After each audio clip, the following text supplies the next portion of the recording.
What's good? How y'all doing this evening? Welcome back to the Forever I Love Atlanta Sports Podcast Rivalry Week. And tonight we're going to be previewing the Georgia Tech versus North Carolina State Wolfpack. All right, got my co-host on with me, King. What's What's good, up, man? Don? How you doing, brother? I'm sorry. I'm doing all right, man. Just maintaining, man. Just living That's the life. best way to live, brother. I'm telling you, man. All right.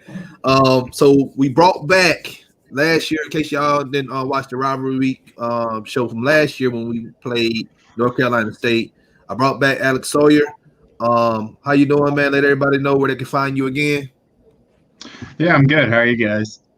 We doing good. Yeah, I write for Pack Pride, which is 24/7 Sports. So it's packpride.com, just on Twitter at Pack Pride, and I'm at Alec Sawyer. All right, man. Glad you can come back on.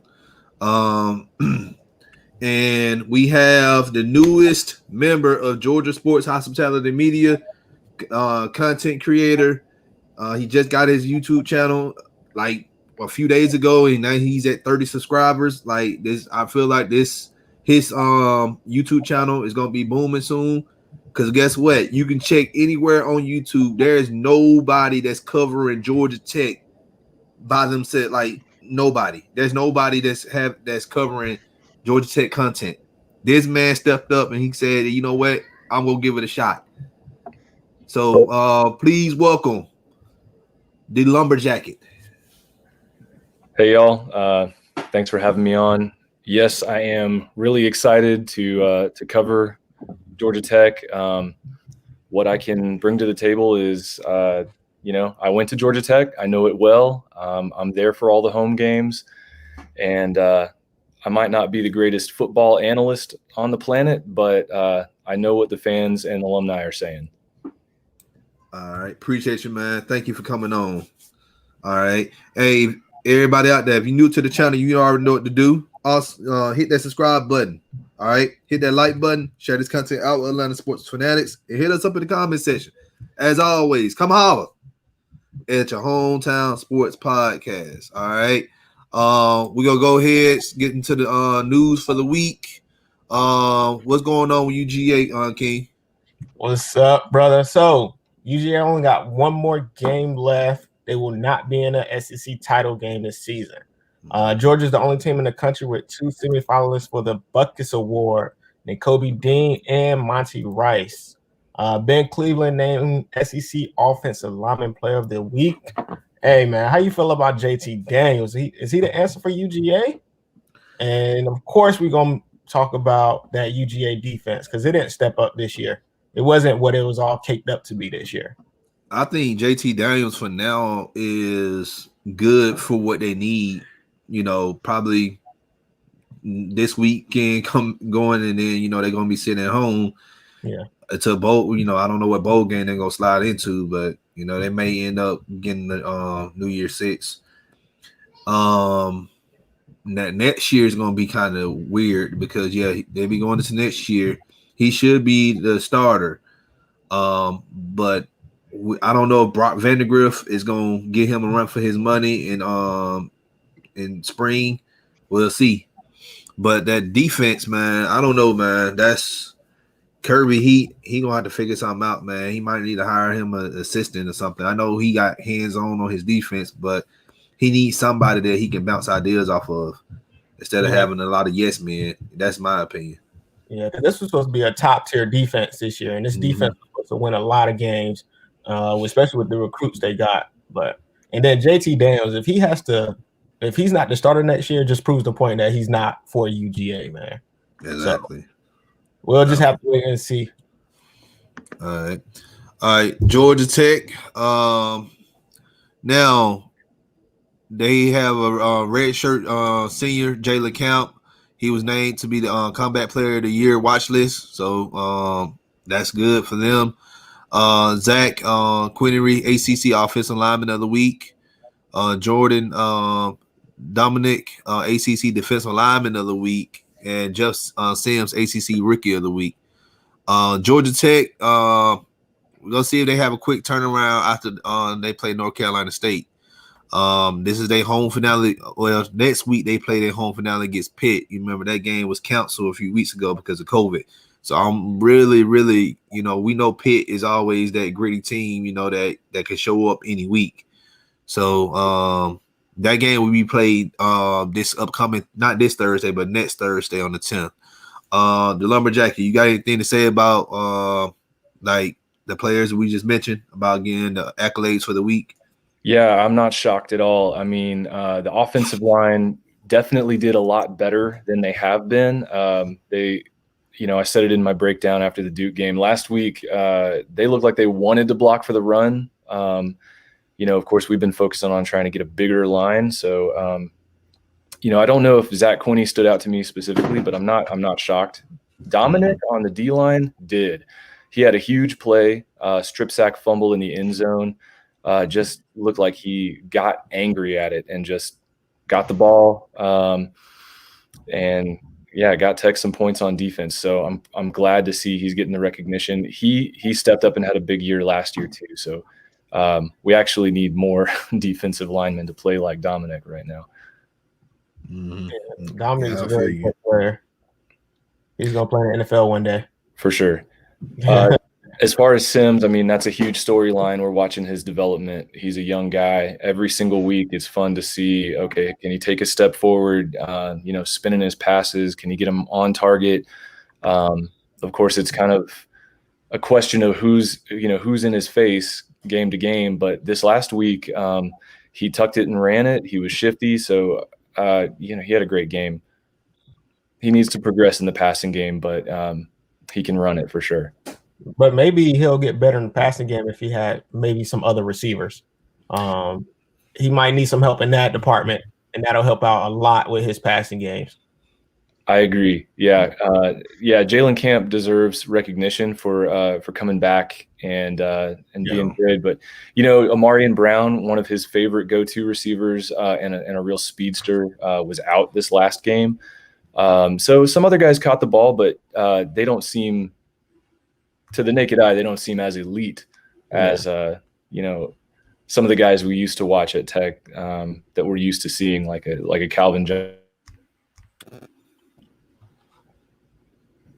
Yeah, like he froze up. Oh, are you hearing me? You good. Okay. So glad to see those players getting recognition. What else would you like to know? I can tell you all about what we think of NC State and what we're looking forward to and that sort of stuff. We gonna get to that in a minute, man. Hoyamo, Alec, he waiting too, man.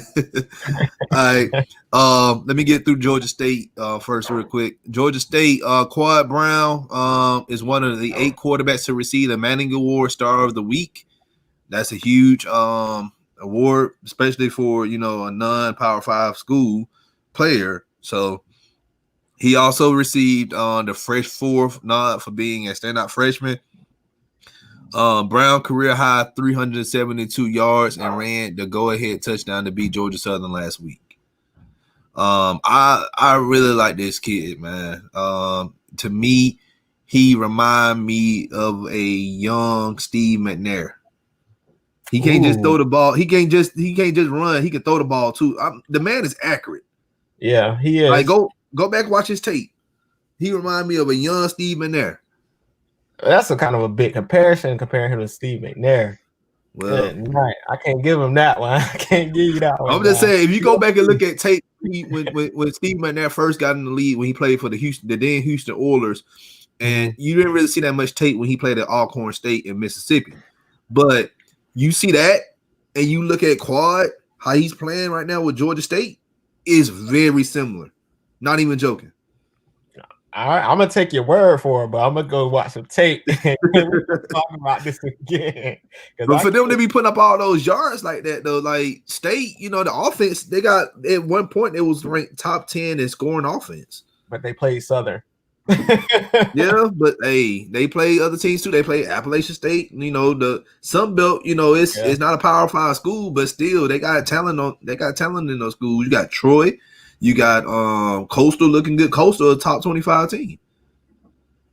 Okay, well, Hey, I'm not gonna argue with you about. I know you're not. About the comparison.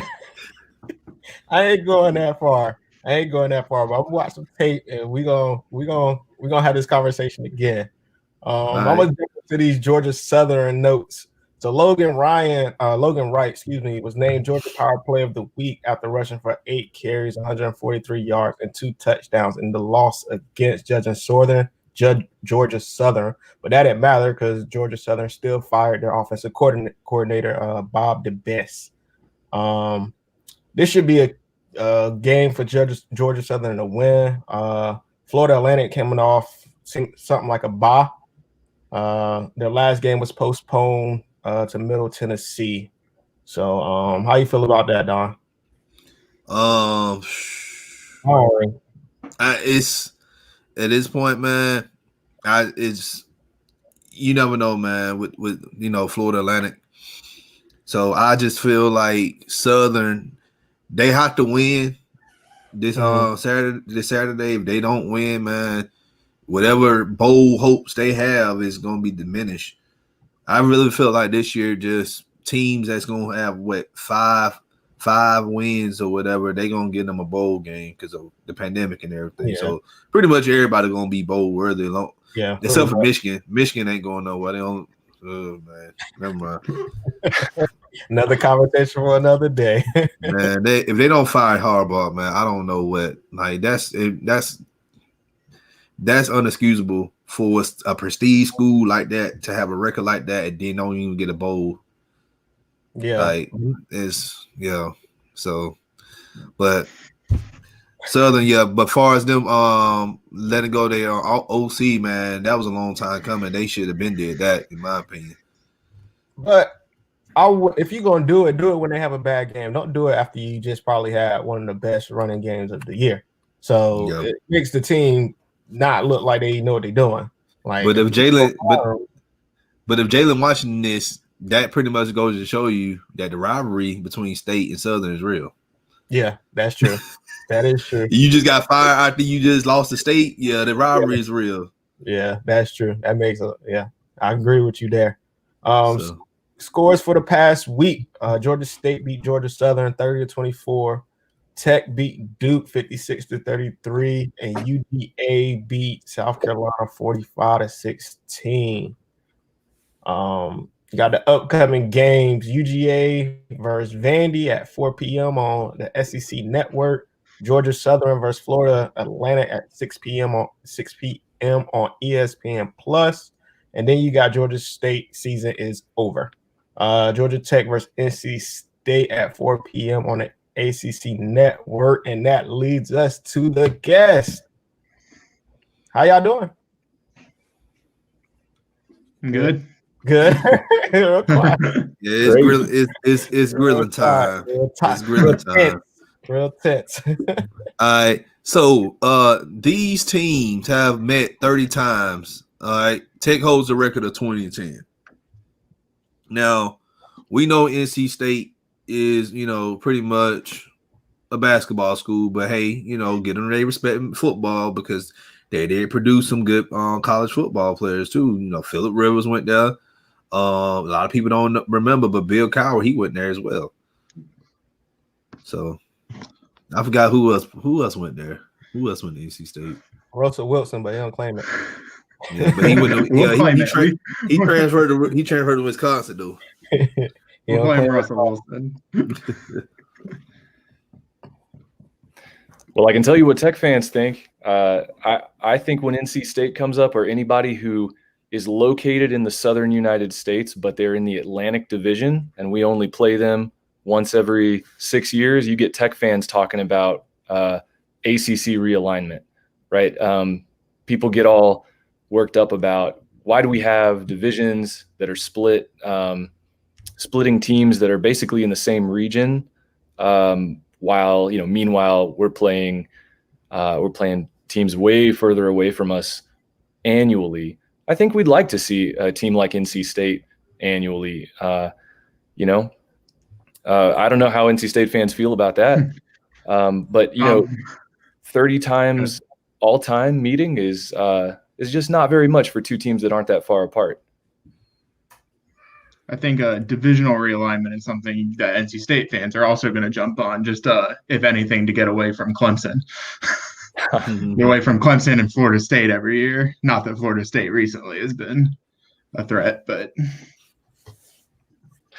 yeah, Tech feels you on the Clemson thing. That's one of the that's the Atlantic team we're tied to. We play them annually. I actually am not sure a lot of Atlanta residents know that about Tech because we're so dominated by SEC brainwashing in this city that, you know, a city that used to belong to Georgia Tech belongs to an entire conference now that Tech started and then left because they're a bunch of cheaters. But anyway, I think, you know, I think well, now what were we talking about? You got me off on this whole SEC thing. What I'm talking about, like y'all y'all record against them, 2010. Yeah. Well, okay. So I mean, Tech has got a firm lead in the series, but I think there are some reasons for that. Like you know, being located in Atlanta, Tech has the ability, maybe a little easier to recruit every type of athlete from the Metro Atlanta area. And I'll go ahead and stand up and say that the Metro Atlanta athletes are excellent. And that's part of the current strategy is keep them home. You don't have to go to school way out somewhere when you can live and play in this city. So, you know, that makes sense to me that over the history, there's been a lead for Tech, but I've got frustrating memories of games against NC State where they came in and won. There's a story about 2010 when Georgia Tech tried to host a whiteout game. And the way that works is if you want to wear white at home, the visiting team has to let you. NC State said, nope, we're wearing all white head to toe. And they looked like our fans were their fans. And I don't know, maybe that got in the players' heads, but Tech enemy of the skies. It worked for them. So Tech has won the last 3 meetings, 28-26, 56-23, and 45-35. At least Tech held that 28-point lead though. Oh, come on. How you feel about that, Alec? Yeah, last year's game, I was at last year's game. I went down to Atlanta. At that point, NC State, 1, just wasn't very good last year. And 2, at that point in the season, I think that was the second to last game. NC State was starting like a 5th-string cornerback and a 5th-string safety, and just the team was depleted. And at that point had, I think, 2, maybe 3 wins. So they weren't too high. I'm trying to remember those other games. I'm looking back. I think the one before that was a year where NC State was kind of down in between. Mm-hmm. Yeah, it was Jacoby Brissett was the quarterback. So Georgia Tech's been a thorn in NC State's side, though. And that's just, I mean, that's football. That's last year. Georgia Tech beat NC State twice in basketball. It's one of those things where when NC State and Georgia Tech meet, it's one of those teams that just, for some reason, gets to NC State. All right. Sorry, Reggie, man. We're not covering UGA tonight, man. We talked about UGA news earlier, though. So tonight we highlight Tech versus North Carolina State. That's a bigger rivalry than UGA and Vandy. We know Georgia's gonna beat the brakes out of Vandy, so or they might lose. Or yeah, well, if they do, man, you know, hey, Kirby need to hand over to his whatever. But so Tech not having a good season, but that hasn't mattered in the last 3 seasons. Like, how can North Carolina State find a way to win this game? This is going towards Alec. Yeah, I think with NC State, they've been playing really well. The first thing is State's defense has done a really good job at stopping the run the last few weeks. Syracuse had 3 rushing yards last weekend, and NC State did really well against Liberty, too, at stopping the run, and that's a team that was running the ball really well. And so, obviously, when you look at that Georgia Tech-Duke game and you see how well Georgia Tech ran the ball, that's going to be a really big matchup, one that's going to be fun to watch because NC State's defense has been good at that.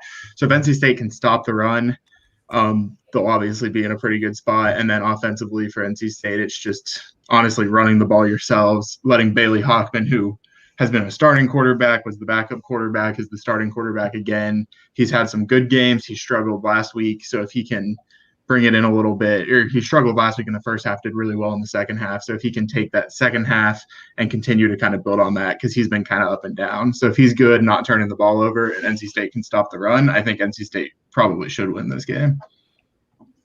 Okay. All right. Another question. Can the Wolfpack close out strong in that final game at Carter Finley? Yeah, I think that's been another thing. NC State started the season, I think they had one home game in their first 5 or 6. So now they've been pretty much at home for the back half of the season, other than last week, Syracuse. So back home, there are some fans in the stadium. I don't know exactly how many they're having this week. Senior day, though there's not very many seniors, but still, I think NC State just kind of got momentum. They had a tough loss to Miami and then have bounced back from that with 3 straight wins. So I think they probably should close out strong. Oh, okay. Yeah, I think so too. I think they get this win, honestly, over Tech. But Georgia Tech has always played well against NC State. What do they have to do to beat NC State this year?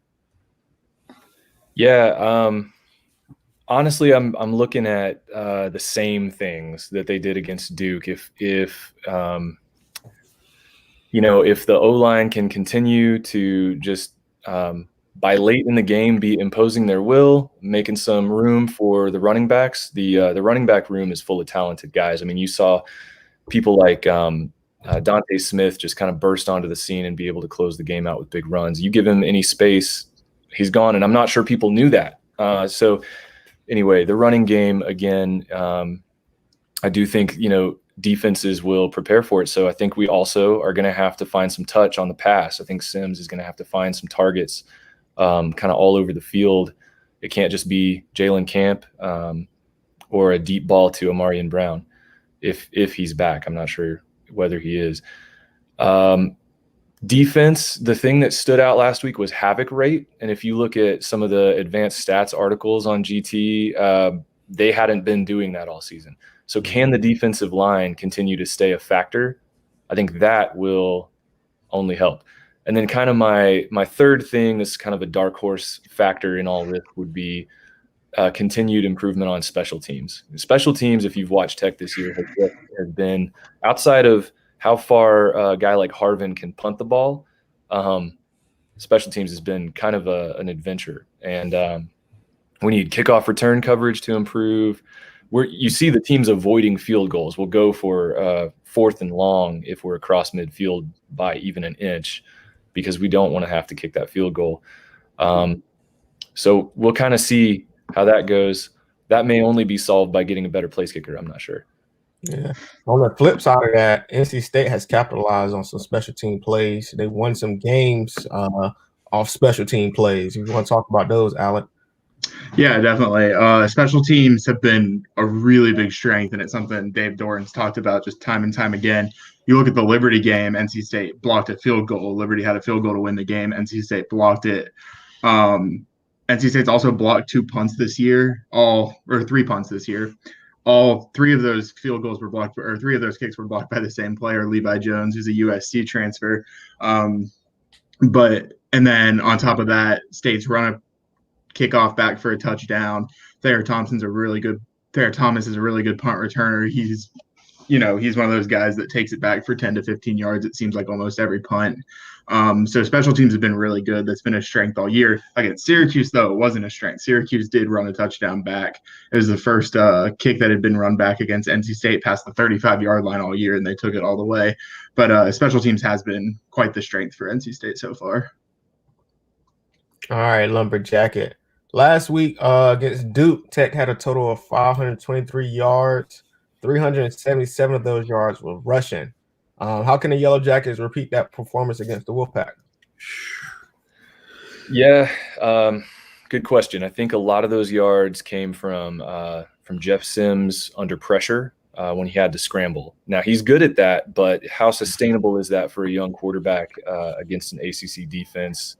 Game in and game out. There have been times this season that hasn't worked for him. So the better way to go to get your rushing yards would just be if you can if you can keep bullying people straight up the middle, I would like to see that. We've got some fastbacks that can turn the corner. Maybe you make their defense run side to side if you have to, but I'd love to see like what we saw early in the Duke game where somebody makes a hole and a guy like Gibbs shoots through and it's gone, right? You do that a few times. I think that's got the psychological effect on the defense that you're looking for. But I think it's up to the O-line. They're going to have to come out ready to play. Yeah, I think so too. Yeah.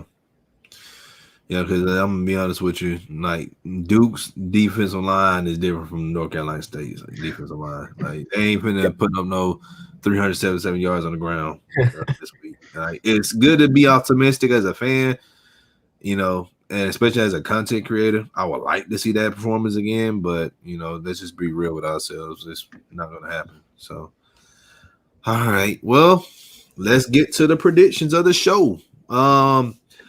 Everybody who listening right now, go ahead and post your prediction in the comment section. If you're watching this at a later time, you know, post it on our YouTube channel. Make sure you go subscribe to for the Forever I Love Atlanta Sports Podcast YouTube channel. All right, that's where we get our bread and butter. Also, make sure y'all subscribe to the Lumberjacket on YouTube as well if you're a Georgia Tech fan or if you just want to see what the Yellow Jackets is just doing because you might not have time to, you know, watch the games or whatever. So go sub to the channel. He put out good content and he will continue to put out good content. Let's go ahead and do the prediction. I'm gonna start with Alec. What's your prediction for the game this on Saturday? Yeah, I think NC State wins. I think probably maybe I'll say 38-21. Okay. That's good. Go ahead, the Lumberjacket. Yeah, look, this is a head and heart situation for me, right? Where my heart says our team benefited from the time off and we're going to come out better. So I would just, you know, I want to say I'm going to expect to flip that prediction and Tech puts up more points, but my head says don't do it. Don't put that out there. So I'm going to go ahead and agree that Alec's prediction is probably about right. Wow. Okay. I hate it. I'm an admitted homer. Okay, I love Tech, but this is a year when they're still developing, and I've got to see it to believe it at this point. Yeah. All right. You gotta. Hey, as a content creator, man, you gotta be real with yourself and real with the people, the listeners. All right. King. I got State. I don't think Tech scores more than 20 points. I'm thinking about 38-14 maybe. I don't think it's going to be a good game, over about a third. Only if NC State can play like State can play. If they BS around and just play with Georgia, and it could be a game. But if State comes out all guns blazing, it's over about a third quarter. All right. Well, look, anytime we do a prediction on Tech and everybody goes against Tech, guess what happens? They end up winning. So you know what? I'm gonna say North Carolina State gonna lose just to say Tech's gonna win Saturday. But all seriousness, I think State's gonna end up winning the game 35-21. Ain't bad. 35-21. So that's my prediction. Anybody else want to add their prediction in? Y'all can. Before we wrap the show up, we got two ACC people on the show. Y'all are familiar with Syracuse, right? Yes. All right. What do y'all think about the head coach up there, Dino Babers? I'll start. So State just played Syracuse this past weekend. I don't know. I've liked Dino Babers in the past. I thought they've put some teams together that have been pretty good during his time. I think when you look at the last couple of years, though, maybe not. I think maybe his time is kind of ticking down. Well, this year they've been having a lot of injuries though. This year, yeah, they have, and that's fair. Just from what I've seen from them from NC State. NC State had one ACC win last year, and it was Syracuse. And then they go up Syracuse this week. NC State played pretty bad. Syracuse was in the game, and then Syracuse kind of loses at the end. I'm not sure if y'all saw how Syracuse lost the game, but their quarterback spiked on a fourth down. But I've liked Dino Babers in the past because when they had teams, 4 or 5 years ago, they beat Clemson that one year. They've had some really competitive teams. Mm-hmm. All right. What about you, Lumberjacket? Yeah, to a Tech fan, I mean that's another Atlantic Division team where we see them just about never, and it's been. I mean, a Tech fan's recent experience of Syracuse was, thrashing them the first time we saw them. So that I think cemented this concept in our head that that's a team with no talent. Then we go to play them this year, and we come out, have an awful game, turn the ball over a bunch, and they're able to capitalize. And I think a lot of the fans were kind of like, okay, that's surprising, that's frustrating, that shouldn't happen. So I guess the truth is probably somewhere in between those two things. They're probably not as awful as our monumental win over them a few years ago. That was under another head coach, so I don't even know why I'm bringing that one up. Just because that's what fans remember, I guess. And then they're probably not as good this year as they seemed against us. But they certainly Tech made them look like giants this year. So Babers probably has some athletes. All right, here's my take on Babers. The reason why I asked this question because I really feel like in Syracuse is a hard place to recruit. Like, who wants to go to Syracuse? Like, other than you playing basketball. Now, you playing basketball, yeah, that's school to go to. But football, like, you got Clemson, you got what else? You got what Louisville, you got Florida State. I know their program ain't doing good right now. You got Miami, you got Tech, you got Boston College. You have all these other North Carolina State. You got Wake Forest. You got all these other schools, and then you got Syracuse over there. Like, so he's already, he pretty much turned chicken crap to chicken salad, especially that 2018 season, and then in 2017, he beat Clemson. But the point I'm trying to make is I feel like with him, I feel like he would be a great offensive coordinator in the NFL. If you look at the style of offense he runs, that rear shoot offense, that'd be something that because Art Browers used to run that at Baylor because he was his OC when he was at Baylor, and then he went to East Illinois, and he groomed Jimmy Garoppolo. A lot of people forget about that. Yeah. So I'm just saying you want him as OC for the Falcons. Yep. But I think that'll be good for us though. And the league they don't really know that type of offense, and it's hard to defend. Yeah, I can see that. But with that being said, would that style of offense work? Because everything don't work. Everything that work in college don't work in the NFL. You're right, but what happens if a team picks that up and then you remember they brought that? Yeah. You remember they brought that triple option to the pros when Jim Harbaugh came from Stanford, and he was a coach of the 49ers. It worked it worked a few years, and then teams caught on to it. Well, I guess I just don't think when you bring a coach from college to the NFL, that offense in college might work, yeah, but when it gets to the pros, it's a lot different. Players are a lot smarter. They've been in the league a long time, so it's like they pretty much seen everything. So once you get tape on it, it's like, all right, we got to change it. So yeah, but I think if he come in, man, he should get a fresh shot at an OC job, man. I think he'd be good, especially if he go to an offense that's developed. You have a developed offense here in Atlanta. Like, I'm not trying to bring Tech in and talk about Falcons, but I just brought it up because these are two ACC guys, and they seen Dino almost every season, so that's why I brought it up. But appreciate y'all takes on that. All right, but let's go ahead and wrap up the show. Thank you guys for coming on once again. Alec, tell everybody who you are, where they can find you. Yeah, Alec Sawyer with Pack Pride. That's just packpride.com. Twitter at Pack Pride, and then at Alec Sawyer. All right, and the lumberjacket. I'm saying yellow jacket. The lumberjacket.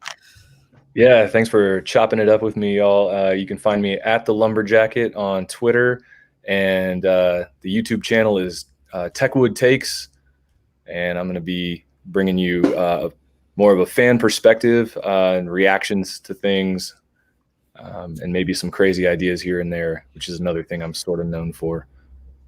All right. Well, hey, thank y'all both again for coming on. Everybody who watching this live, thank y'all for joining us this evening. We'll be back tomorrow to cover the Saints versus Falcons game this Sunday. Yes, there's gonna be a lot of folks coming up in here. Look, I'm telling y'all, Saints fans, look, don't come in here with that bull. I'm telling you, y'all, look, we gonna ignore it. Y'all better come with some facts. I don't want to hear no 28-3. I don't want to hear no Matt Ryan's trash. I don't want to hear none of that.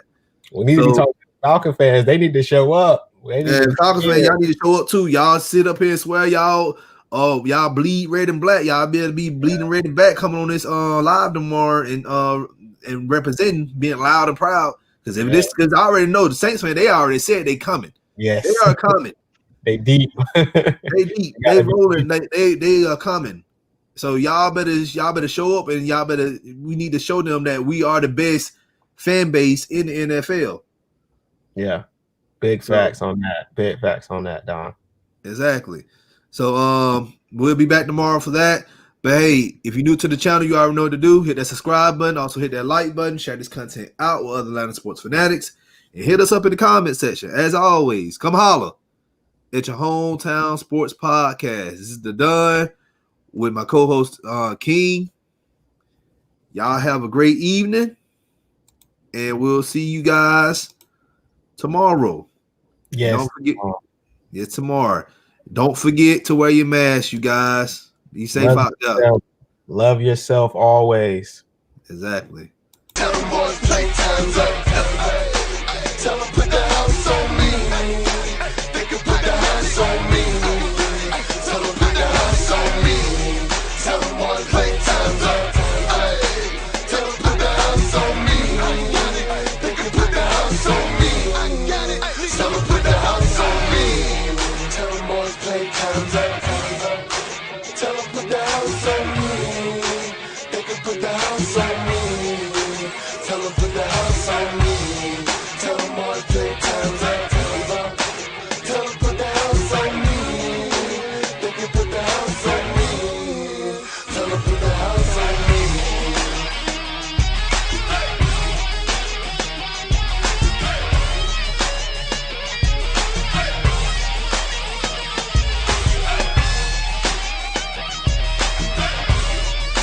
Tell them put the house on me. They can put the house on me.